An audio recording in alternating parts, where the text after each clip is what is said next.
Olá, Júnior. Fala, Juninho, Marcão. Tá prazer estar ouvindo? conversando contigo. Sim, estou ouvindo, né? Prazer estar conversando contigo, apesar da situação difícil. Fazer uma breve introdução enquanto as pessoas vão entrando, beleza? Aí eu Sim. vou. E aí você já faz a saudação inicial. Tudo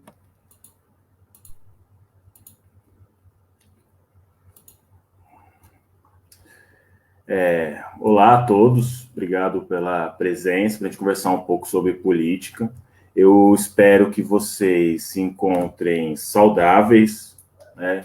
Estejam em recuperação ou acolhidos nas suas dores, pois a sociedade brasileira está de luto, com mais de 295 mil mortes que poderiam ter sido evitadas, e estamos indignados, com o coração aflito pelas mortes que ainda irão ocorrer, em decorrência desse negacionismo, da compra tardia de vacinas e condução política genocida, expressa principalmente, mas não apenas, pelo Bozo e pelo general especialista em logística, o Pazuello.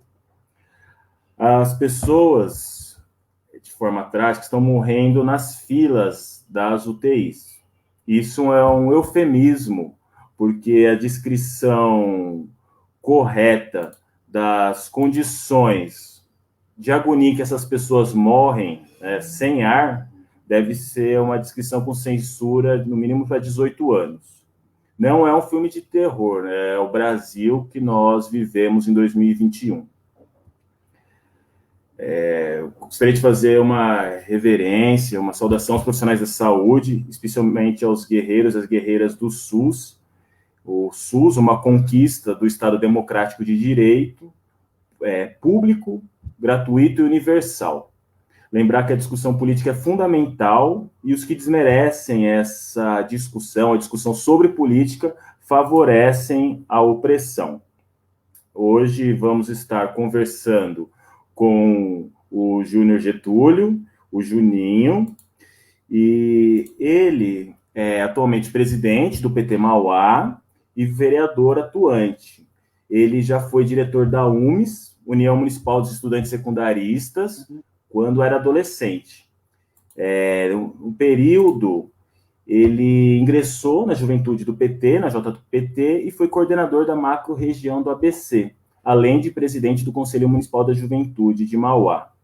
Ele trabalhou como office boy, metalúrgico, e se formou em telemarketing. Em 2020 foi eleito com apoio da juventude, mulheres, negros, da população LGBT e dos trabalhadores e trabalhadoras. O nosso tema abordará os desafios políticos do legislativo. Nessa proposta de uma série de conversas, a política é o tema central. Ela pode ser definida como a capacidade do ser humano de criar diretrizes com o objetivo de organizar seu modo de vida. Também faz menção a tudo que está vinculado ao Estado, ao governo e à administração pública, com o objetivo final de administrar o patrimônio público e promover o bem público. Isso é, o bem de todos. Uma definição que mostra que a política está em oposição ao que acontece hoje no Brasil, onde quem tem maiores privilégios quer cuidar do bem público para si mesmo. Boa noite, Juninho.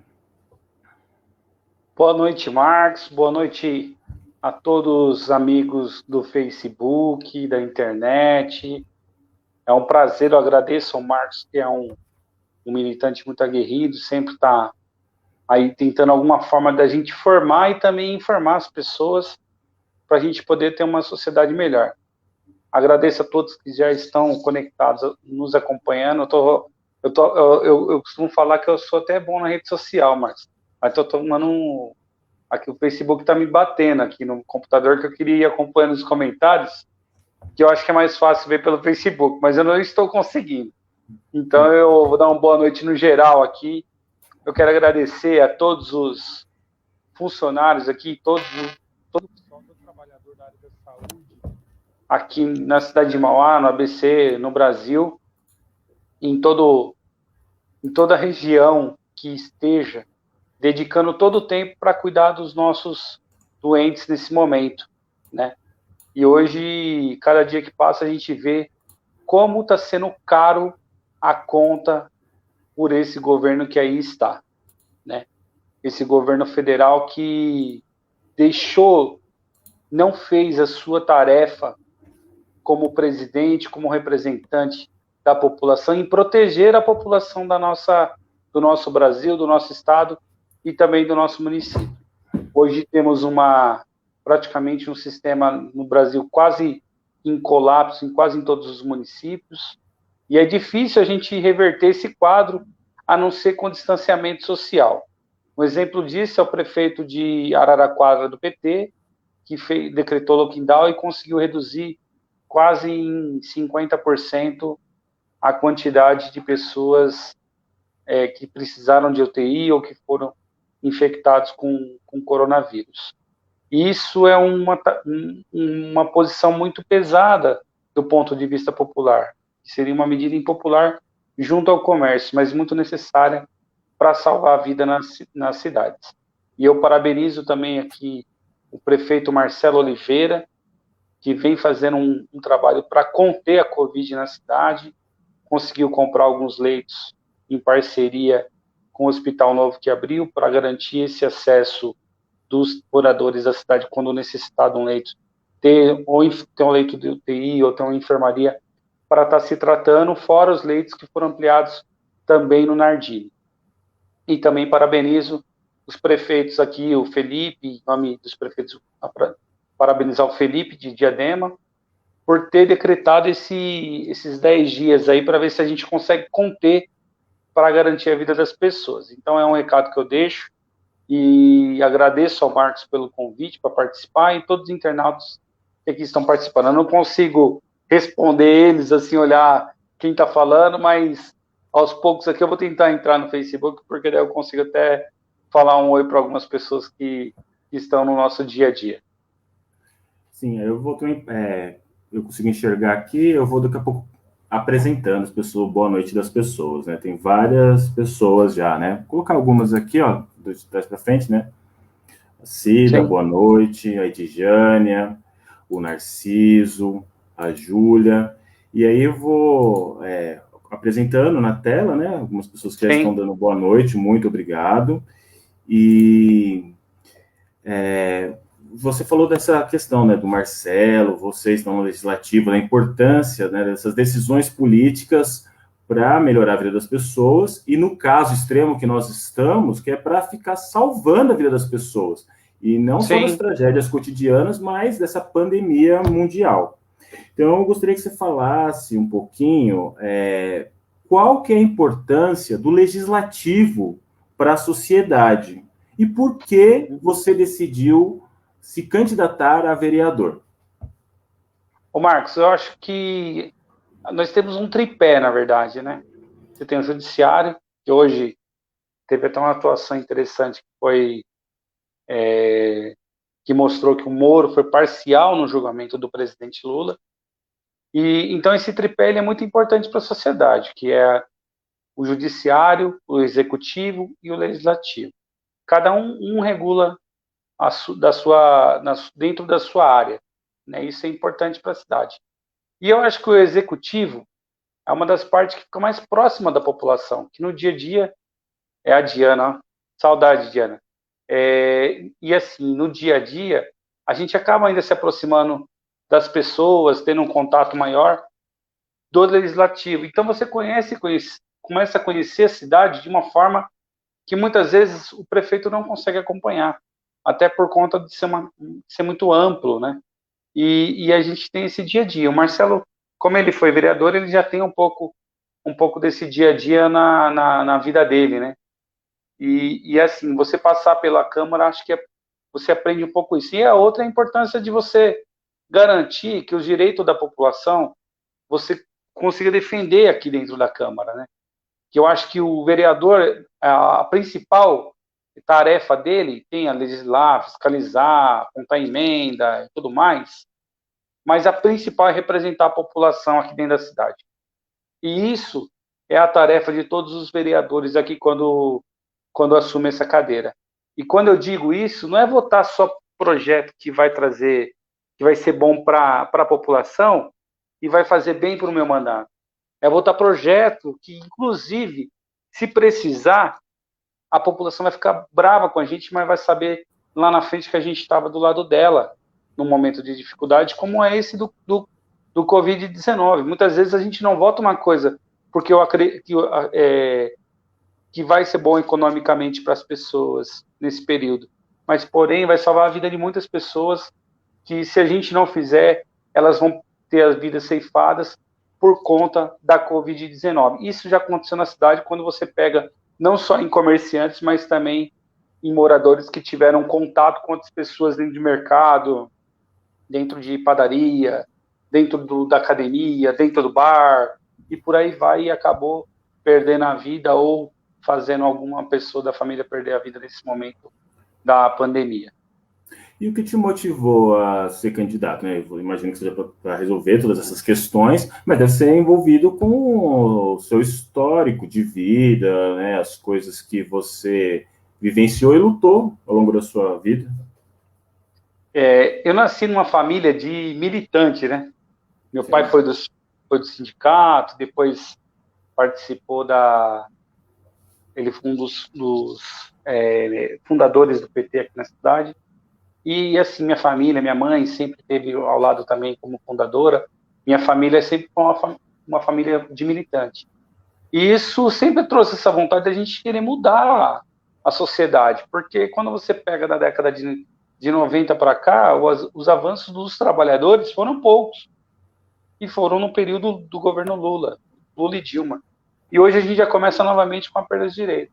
E o que me motivou lá em 90, me filiar ao PT, ainda muito criança, né, no início da adolescência, né, eu digo que eu fui filiado interno, e aquilo já motivava a gente a querer uma sociedade melhor. Eu não acredito que a gente vai ter todo mundo vivendo igual, mas acredito que a gente consiga diminuir a desigualdade. E isso é importante a gente tentar fazer na sociedade. E é isso que nos move para fazer a política, para estar dentro aqui da Câmara, porque a gente quer que todos tenham acesso à saúde, todos tenham acesso ao emprego, todos tenham uma condição de vida que garanta o melhor para ele e para a família dele. Que acho que a tarefa de qualquer agente político é buscar a diminuição da desigualdade e buscar com que cada um tenha o direito, principalmente à educação, à saúde e à alimentação correta, que hoje falta no país, que é essa crise econômica que já vem cada dia mais tirando o alimento da boca dos trabalhadores e das trabalhadoras e todo o povo brasileiro. A sua filiação e a sua trajetória política é bastante ideológica. Queria que você... Então, e a política hoje, os políticos, eles são muito rotulados como inúteis, como pessoas que só se preocupam com seus próprios interesses. Nós tivemos muitas questões voltadas para o enriquecimento. A gente observa aí, né, a família acima de tudo, a família do genocida e não a família brasileira. Queria que você falasse um pouquinho falasse um pouquinho sobre a importância do político e um recado para essas pessoas que acham que política não importa e que os políticos são todos iguais. Ô Marcos, isso daí é uma coisa que a gente está... assim, ó, eu vejo que a classe política também ela carrega um pouco da culpa disso. Porque, assim, ao longo do período a gente vê muitas pessoas se envolvendo em corrupção e tudo mais. E assim, dentro da lógica da vida, eu acredito muito que o negativo sempre ele é mais exaltado na nossa vida. Tanto é que você pega pelas reportagens, né? É a morte, é estupro, são os canais que são mais acessados pelas pessoas que estimulam mais a curiosidade. E quando você traz para a questão da corrupção, não é diferente. Então, você não mostra quando a pessoa faz uma coisa boa na cidade, você mostra quando ela faz uma coisa ruim. Isso daí a pessoa fica conhecida porque ela faz uma coisa ruim, mas por uma coisa boa é mais difícil. E isso daí, quando você coloca num ponto geral, você vê mais corrupção no jornal, no noticiário, do que uma ação boa. Então, a maior parte das pessoas já julgam pelo que elas veem, né? que é o cara que deu o golpe, é o cara que roubou, é o cara que matou. Então, boa parte da política que está envolvida em corrupção, ela já é generalizada que todos são iguais. Eu sempre dei exemplo de várias pessoas que passaram pelo legislativo e que eu tenho muito respeito, porque eu conheço a vida das pessoas ao longo dos anos e sei que eles não são corruptos. Você não precisa entrar na política para ser corrupto. Pelo contrário, eu acho que quando você entra na política é porque você tem uma vontade de mudar a sociedade. Se não for esse o propósito, eu acho que está no propósito errado. E as pessoas, elas generalizam, mas elas não se identificam com outros atos de corrupção que ocorrem no dia a dia. Por exemplo, cortar a fila da lotérica com uma criança no colo, não criança de colo, criança no colo. É certo? Não. Cortar a fila no sistema de saúde, é certo? Não. Tomar Porque tem alguém que vacina. vai morrer no final. Tomar vacina num período de pandemia? Não. Então, assim, e se eu vou colocar nas coisas do dia a dia, vai lá, ó. O carro tá uma fila ali no viaduto da Saudade. Aí vem um carro pela esquerda e corta na direita, na frente, todo mundo. É correto isso? Não.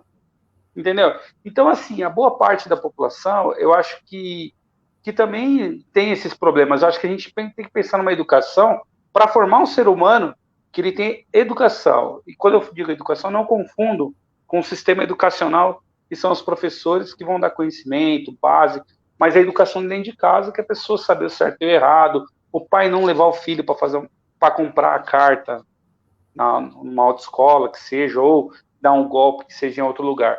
Isso a gente tem que tomar muito cuidado, porque quando a gente dá esse tipo de exemplo, com certeza, quando ele ficar maior, ele vai seguir essa linha. E aí é onde nasce o mal político também, que são os exemplos e a convivência que a gente vive no dia a dia.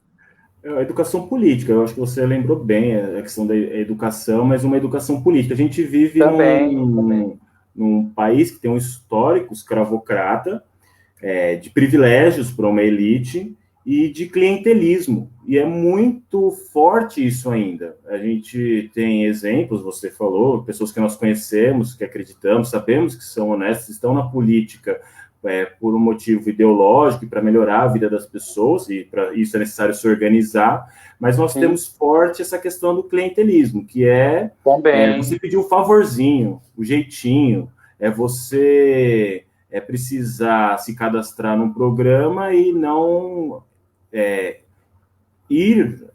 fazer o seu cadastro na repartição pública, né, na unidade, mas pedir para um padrinho político ver se ele já consegue isso para você. A gente discute bastante a questão das cestas básicas.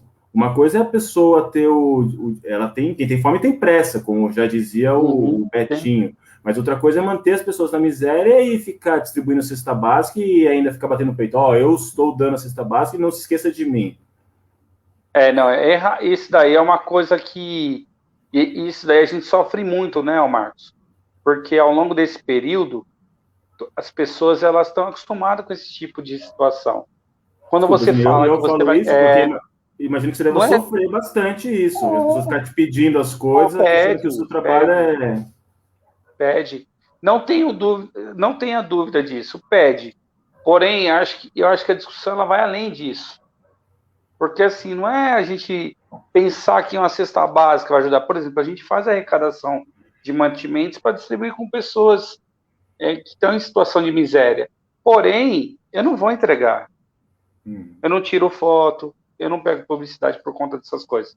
Porque, assim, eu acho que a gente ajudar um ser humano no momento que está ali num momento de miséria, eu acho que não é um movimento para ganhar curtida. É um momento para tirar ele daquele sofrimento. Pelo menos naquele momento a gente dá um pouco de conforto para ele, para que ele possa seguir a vida dele, né? No futuro. E se precisar novamente, não tem problema. Agora, eu acho que a gente tem que ter uma tranquilidade para cuidar das pessoas, né? Para fortalecer elas, tanto no autoestima, quanto na questão espiritual, para ela poder seguir em frente, né, Marcos?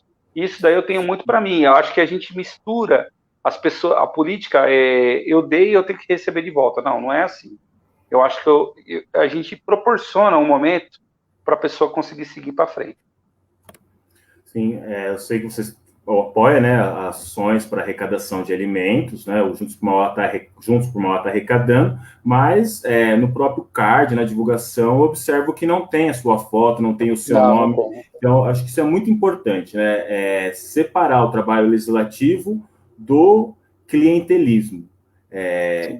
Porque as pessoas, elas esquecem do direito. Se ela garante o direito para todas, vai ser algo republicano, algo que todos vão poder acessar.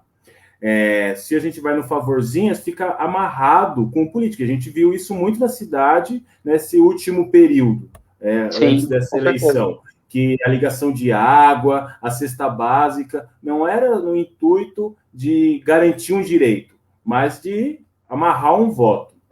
Queria que você falasse sobre isso, sobre essa questão do direito. A gente vê, por exemplo, as pessoas que babavam e odiavam o Bolsa Família.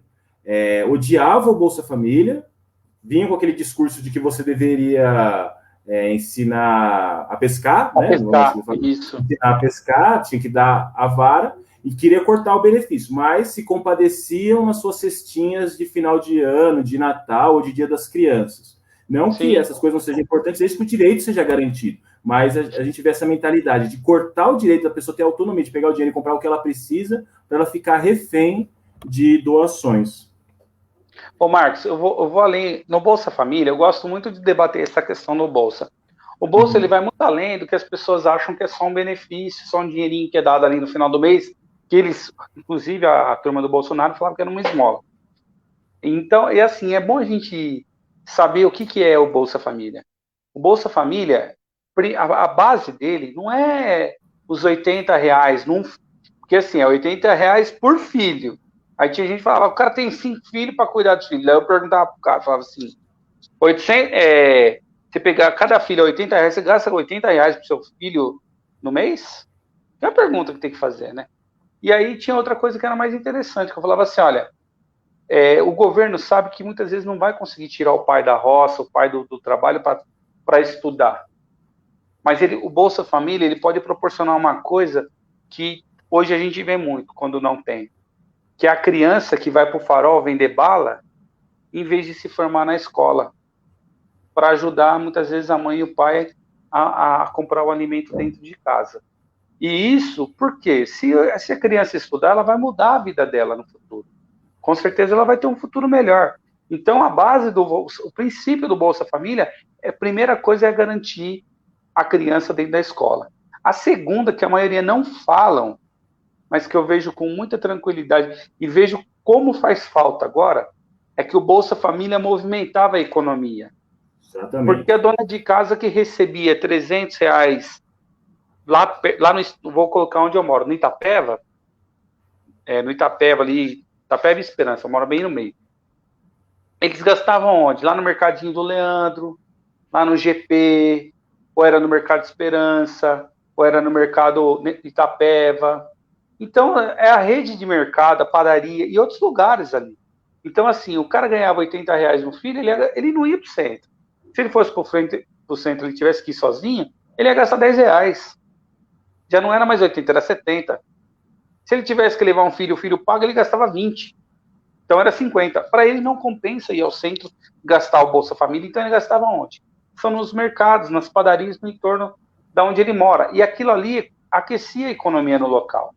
Hoje você já vê que já começa a diminuir por conta da necessidade das pessoas. Elas param, num momento de crise, elas vão cortar o que elas um agradinho que elas compravam com o Bolsa Família no mercadinho da esquina, já não consegue comprar mais para o filho. E isso você vai sentindo ao longo do período, porque os mercados, você pode perceber que nesse momento de pandemia ainda tiveram crescimento, mas quando você olha e vê que a situação de gerar emprego e de outras coisas não está acontecendo, a economia não está virando, você olha para o Bolsa Família e você lembra que boa parte dessa economia era mantida por conta do Bolsa Família, porque gerava emprego no mercado, gerava na padaria, porque gerava renda ali no bairro onde as pessoas moram. E aquilo ali desenvolvia o comércio da região. Muitas pessoas não conseguiram pensar nisso na época e hoje se arrependem, tendo as portas fechadas. o Bolsa Família tem essa característica de desenvolvimento da economia local, se não fosse só no bairro mesmo da cidade ou da região, quem recebia o Bolsa Família não ia gastar o seu dinheiro na Europa. A mesma Sim. coisa a massa dos servidores públicos. Existe uma camada privilegiada, mas aonde os servidores, a maioria dos servidores gastam o seu salário? Na economia brasileira, na economia local. E agora o governo quer atrelar 25% de desconto à concessão de benefício, colocar um contra o outro, e tem gente que apoia, achando que vai se beneficiar, mas vai estar vendo dinheiro escoar da economia. E, Juninho, eu queria que você falasse um pouquinho aí sobre o seu trabalho legislativo. Você falou que entende, porque às vezes as pessoas têm esse pé atrás com o legislativo, porque é algo complicado também de se entender, né? A gente falou sobre o clientelismo, que a ideia era de fazer um favorzinho, mas o legislativo, ele tem as suas comissões, você faz indicações, requerimentos. Você poderia tentar explicar numa linguagem acessível um pouquinho mais sobre esse trabalho do dia a dia na Câmara? Se eu chegar lá e precisar falar com você e tiver uma demanda, que tipo de encaminhamento você pode fazer, ou que tipo de comissão vai avaliar? Explica um pouquinho para a gente, por favor. Então, Marcos, só pegando uma coisa, Marcos, quando você falou, saiu do Bolsa Família, e passou na questão da grande massa e tudo mais, hoje, eu acho que boa parte das pessoas, eu espero que elas entendam, quem garante a economia do Brasil é o pobre que mantém. É o pobre que vai no shopping, é o pobre que gasta no mercado, é o pobre que vai no restaurante, é o pobre que movimenta a economia. O rico, como você disse, ele vai comprar nos Estados Unidos, vai comprar na Europa, ele compra em outro lugar, mas ele não gasta o dinheiro dele aqui no Brasil. Então é importante a gente pensar e lembrar que é o pobre que mantém o país. É o pobre que trabalha, é o pobre que gasta e é o pobre que paga o salário das pessoas aqui. Então é muito importante saber disso. E aí, o Marcão, tem essa questão do legislativo, tem diversas coisas. A gente tem projeto de lei, a gente tem indicação, a gente tem requerimento. O projeto de lei, eu acho que é uma parte mais elaborada da Câmara, que é onde a gente pode apontar, onde a gente vê falta algum tipo de lei que pode melhorar a vida de um coletivo de pessoas. Que é aí onde a gente pode apresentar de forma que a gente mude a vida dessas pessoas.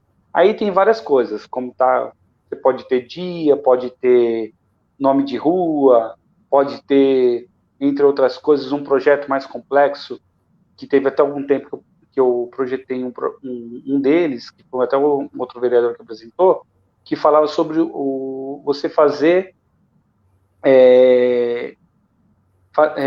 teste dentro das UBSs para saber se as crianças tinham diabetes. Então, era uma medida importante, né? São coisas que mudam no dia a dia. No caso do requerimento, é quando a gente requer informação, requer algum trabalho específico, a gente consegue requerer via requerimento e tem um prazo legal para ser respondido o requerimento. O projeto de lei passa pelas comissões, que tem a Comissão de Justiça, Finanças, de Recursos Humanos e acho que tem mais uma, não estou lembrando a nomenclatura, mas elas passam pelas comissões para ser encaminhada no decorrer do processo da Câmara. E aí tem a questão das indicações, que é quando eu indico ao Executivo algumas atividades ou alguma ação ou algum serviço que precisa ser feito em determinado local. E o outro é o ofício que a gente tem. E aí tem a moções, que é moção de apelo, moção de pesar, e aí por aí tem vários tipos. São algumas das atividades. O requerimento ele tem um prazo. E as indicações, elas têm um prazo também para serem cumpridas pelo Executivo, ou tem que ficar solicitando? Não, a indicação você indica. Aí vai da prerrogativa do Executivo executar ou não. Porque eu estou indicando o problema, posso mostrar para ele o problema, porém, quem executa o serviço, que as pessoas acabam confundindo o legislativo com o executivo. O executivo é o executor, é aquele que faz. O legislativo é o que legisla ou fiscaliza,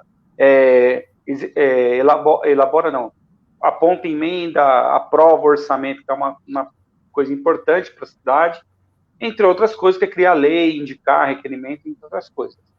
Mas ainda, eu falo assim, ó, Marcos, a gente passa por uma vida toda e quando a gente chega aqui, a gente fala, nossa, quanta coisa que eu tenho para aprender. Sim. Então, eu tô no terceiro mês, no meio do terceiro mês, né? Um pouquinho mais do meio. E assim, eu digo que eu tô aprendendo bastante e ainda tenho muito a aprender.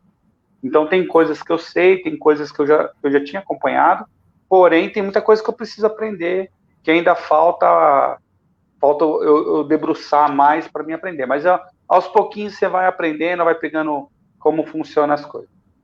Fica a minha admiração por você, Juninho, porque é isso, né? Reconhecer o quanto a gente está aprendendo a vida toda. Né? Muitas pessoas, políticos principalmente, professores, às vezes, estão aquela ideia de que eu tenho que passar, que eu tenho certeza e sei tudo. Você não trabalha sozinho, você não vive sozinho, né? Você tem a sua equipe, uma equipe competente, por sinal, que vai estar ensinando. E, às vezes, a própria burocracia ela é feita e criada Sim. de uma forma que é para afastar e dificultar a ação política. Então, realmente, eu imagino que é complexo. Inclusive, um tema que a gente podia abordar que é o orçamento. Uma das coisas mais importantes que vocês fazem uma vez por ano, né, que é votar o orçamento, indicar onde poderão ser gastos os recursos, e é um tema complicado, difícil e distante da população. Você acha que poderia fazer como para aproximar a população da discussão orçamentária do município? Como poderia fazer para descomplicar isso? Ô Marcos, o orçamento é uma das partes mais importantes do município, né? Porque eu acompanhei todo o governo do Oswaldo, né? E assim, uma das coisas mais ricas que a gente tinha em 97, 98, 99, 2000, principalmente até 2004, foi o orçamento participativo. E aí eu costumo falar que a forma que era feito, ele tem um formato, ele foi feito em outros governos um formato, porém eu não acredito que seja o formato correto. Porque eu acho importante a gente ter a participação de boa parte da sociedade. Então, acredito que a gente tem que, cada dia, ampliar. A gente fazia na década de 90, 97, a gente fazia muito dentro das igrejas católicas. É uma das coisas que eu defendo. Eu acho que a gente tem que fazer dentro das comunidades católicas, porém, a gente tem que aumentar. Se tiver que fazer na igreja evangélica, nós vamos fazer. Se tiver que fazer dentro do centro das matrizes africanas, tem que fazer. Se tiver que fazer no centro kardecista, tem que fazer. Mas eu acho que a gente tem que dialogar com a sociedade. E eu acredito que todo o movimento religioso consegue trazer pessoas para falar do dia a dia da cidade. E aí a gente consegue apontar onde o orçamento deve ser realmente investido na cidade. Não é gasto, é investido. Porque quando Sim. você sabe a necessidade da população, você sabe que você pode apontar com mais clareza onde você vai gastar na cidade. Hoje, por exemplo, se você falar para mim, Juninho, você tem que defender que tenha que ter um posto de saúde. Pelo que eu vejo na cidade, eu falo para o Marcelo, sempre que eu posso, falo assim, olha, nós não temos que construir posto de saúde. Primeiramente, a gente tem que acertar os postos que aqui estão. Se a gente conseguir colocar o que faltava na gestão passada, que era médico, remédio e um atendimento de qualidade, com certeza nossa saúde vai melhorar muito mais. E são coisas, eu estou colocando no orçamento, porque às vezes a gente pode apontar dentro do orçamento que a maior parcela da saúde, do gasto da saúde tem que ser gasto nos postos de saúde para prevenir, entendeu? Então são coisas que podem sair do orçamento participativo, a forma que o orçamento deve ser gasto. Se deve gastar mais na saúde, onde pode gastar, como gastar. E aí a Câmara, eu acho que tem que defender essa posição popular, que na verdade o vereador representa a vontade popular, então ele tem que defender essas ações que foram colocadas até no orçamento. O prefeito, mas conhecendo o Marcelo, acredito que ele vai seguir. É uma coisa que deu certo, o Marcelo tem uma grande afinidade com a questão do orçamento, porque ele sabe que no governo do Oswaldo foi uma coisa que deu muito certo, fizeram com muita maestria. Eu acredito que o Marcelo, acho que a pandemia atrapalha um pouco o governo por conta que hoje a gente tem que lutar de todas as formas para cuidar das vidas, então você acaba, muitas vezes, não sendo aquele governo que a gente queria ser de início, mas por conta da prioridade que é hoje defender a vida das população. Então, Precisa nesse ponto... Pode falar, Juninho. Eu falo assim, precisa aproximar, né, essa discussão orçamentária da população. Sim, porque o município ele não tem uma casa da moeda lá no porão da prefeitura, né, emitindo dinheiro. Às vezes parece que a prefeitura tem dinheiro que vai produzindo lá. Então, vamos supor, a saúde é prioridade. E o maior gasto do município, eu acho que em Mauá, até maior do que a educação, não tenho certeza, coisa que não acontece em outros municípios, na saúde, né? O Nardini é um escoadouro dos recursos municipais.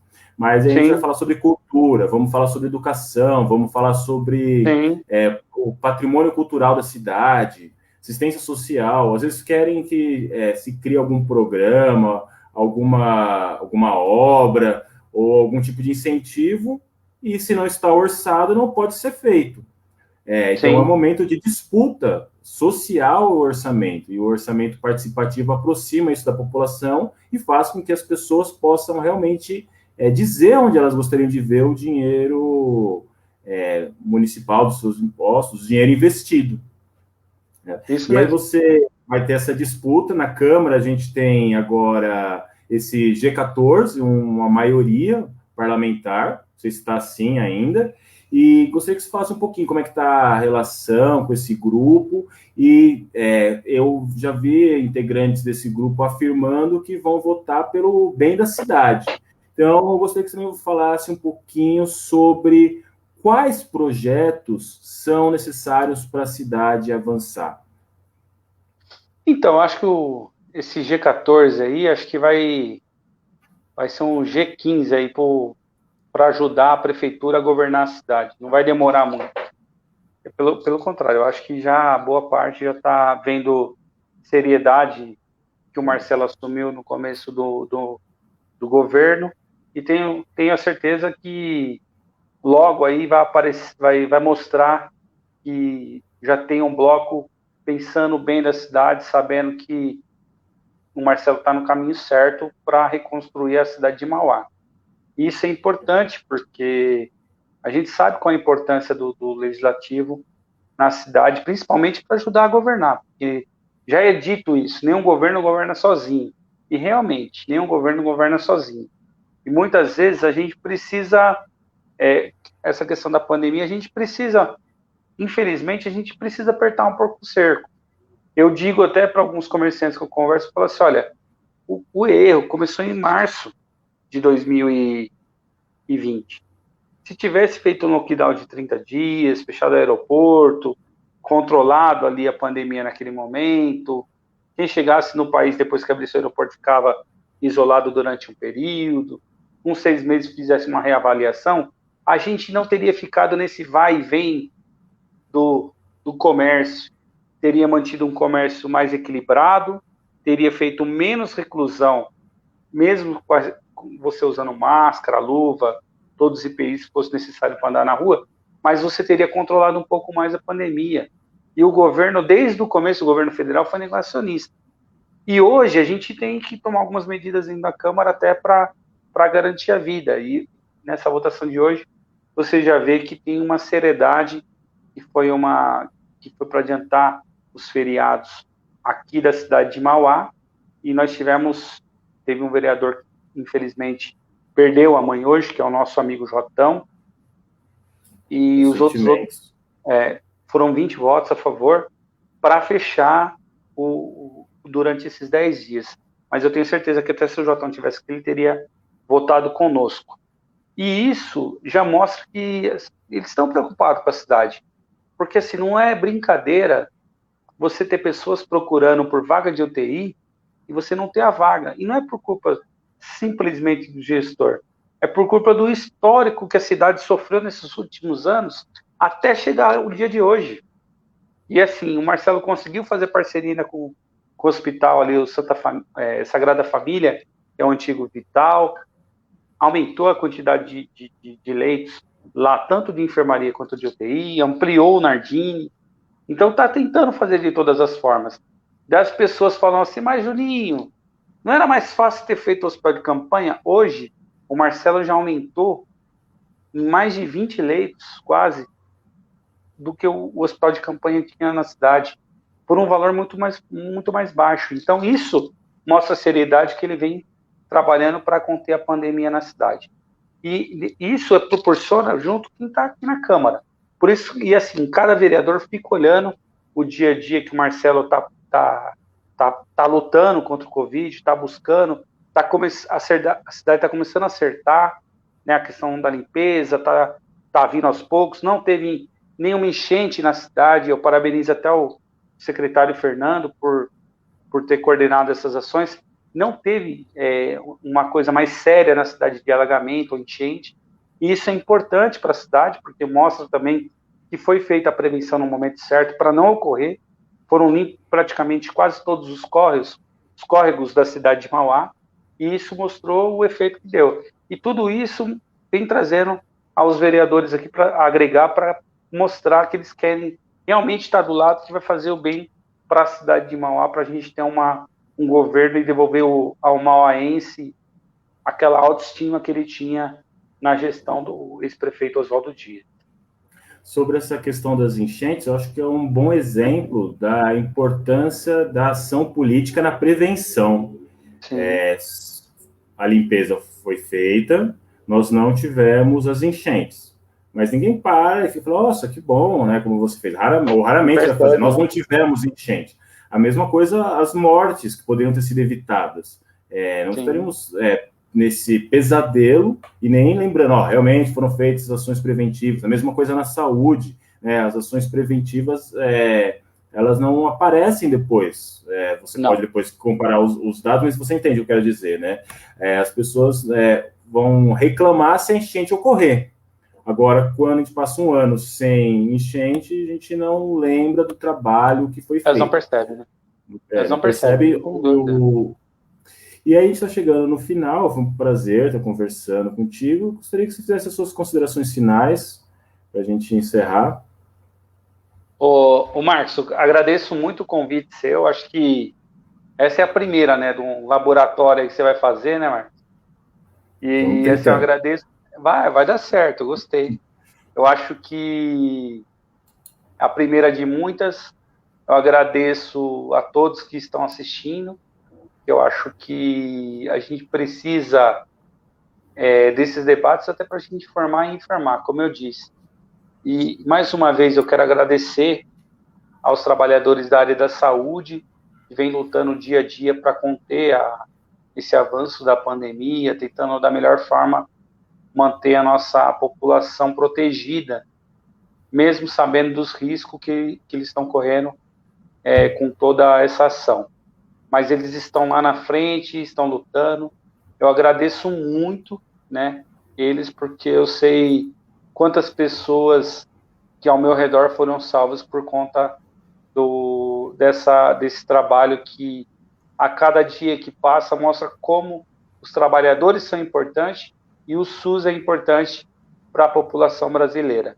E assim, quando eu falo do SUS, eu tenho certeza que se não tivesse o Sistema Único de Saúde no país, com certeza a gente já tinha passado de 1,5 milhão de mortes, porque o convênio é caro, as pessoas defendem saúde privada, mas elas não sabem como é caro um convênio particular para elas defenderem. Então o SUS mostrou dessa pandemia a importância e como ele é importante na vida dos brasileiros. Eu agradeço você, Marcos, agradeço a todos que estão assistindo, todos e todas, deixar aqui o meu carinho, né?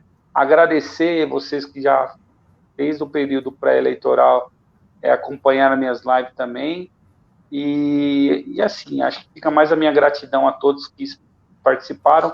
Eu não consegui ver os comentários, que eu gosto de ver os comentários e agradecer pela presença e tudo mais, mas eu esqueci a senha do Face, para vocês terem ideia. Aí eu não consegui entrar aqui para mim ver, mas fica aqui todo o meu carinho a todo mundo, uma boa noite, obrigado por ter assistido.